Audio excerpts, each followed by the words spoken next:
Sir, please introduce yourself. Yeah, I am Arvind Singh Pemawat, Head of Training and Placement of Gitanjali Group, Udaipur, and having more than 11 years of experience in the field of training and placement, teaching, training and development, talent acquisitions, industrial relations, corporate communications, and etc. etc.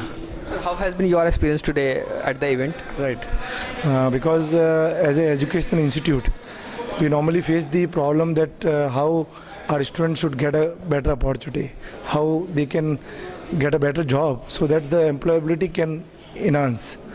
For that perspective, the event was really a wonderful experience for us, because when I was in the panel, we were discussed about the employability dimensions, issue and challenges, and we have got a very fruitful thought about from the HR side, that what they think, how we can improve the quality of students, and then what are the differentiation in between the industry or academia.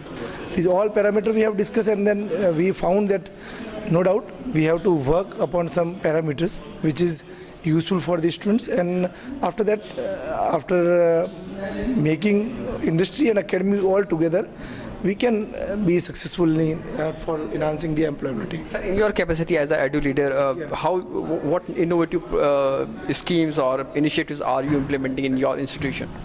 As per my experience and the knowledge what we have observed, if we want to fulfill the gap in between industry and academia for the employability point of view, we have to sign the MOUs.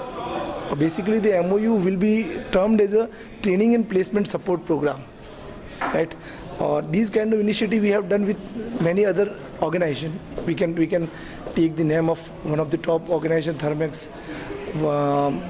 Many more are there. Yeah, Thermex Group. So we have initiated that concept in a college, and it was huge success. They have given 3 months of extensive training to the students, and then after that they have selected 12 number of students, which was really a success number. So these kind of training and placement support will enhance the capability of students, because as an institute we cannot run to every organization, and then we cannot tell to every organization that come recruit our students, because the product quality matters a lot. We cannot sell the product if the product is defective, right? So first we have to improve the quality of our product. If the product is good, then automatically the company will approach us.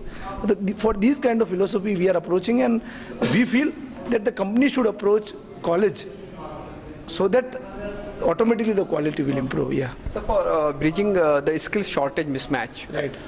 Like a lot of universities are taking steps. Definitely. So how you are doing working on this in this regard? Right. For that regard, I feel that there are some small parameters which can fulfill the gap of industry and academics. For example, we have to work upon the content, because many students have the knowledge, but the real knowledge they are missing. Content part is missing. They have the confidence, but they cannot circulate the message among the interviewer. They have the knowledge, they have the content, they have the confidence, but the communication, they have the problem. They have some hesitation. Soft skills you are talking about has a very big role. I'll not say the soft skill, way of presentation they should know, but how they can present themselves in front of anybody. For example, I can take the example of hotel industry. When the waiter is serving to the guest, the way he presents himself in front of the guest automatically get attracted, and then they feel that this is the real way. So in that way we have to motivate our student. The presentation should be better, and then by that way I think we can achieve what we want to achieve. Yeah. Any message to policymakers, the government, or any area of improvement which you like to highlight? Right. My message to the policymaker, because for any product, if you want to make a better product, raw material matters a lot. Raw material is the student.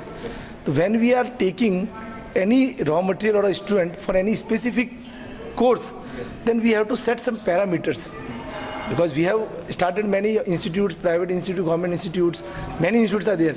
They have to fill the seats, but when the part of coming seats filling come into the picture, then we are taking.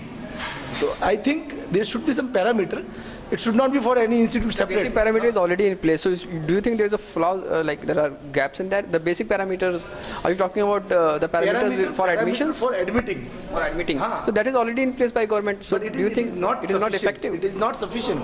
For example, as an engineer, if you are Serving the purpose according to you? definitely it is not serving. If you are giving the opportunity to any student who has 50% in their academic qualification, or if he is becoming an engineer, I think he cannot compete with the 90% guy in many areas. We cannot say the good percentage guys will get the opportunities, but if the good percentage guys are there, then automatically they have some sense of intelligence. It will automatically come. It will automatically come. We cannot, if I have to groom the 40% guy to a 90% comparison to the 90% guy, it will become a little bit tough task. Though we have to set some specific parameters, or it should be, the norm should be fixed for all. It is not that some government colleges are following this, some private colleges are not following. It should not be college specific. It should be the course specific. By these parameters, I think we can achieve Certainly. what our education or the top administrator want to achieve. Yeah. Thanks a lot, sir, for your time. Thank you very much.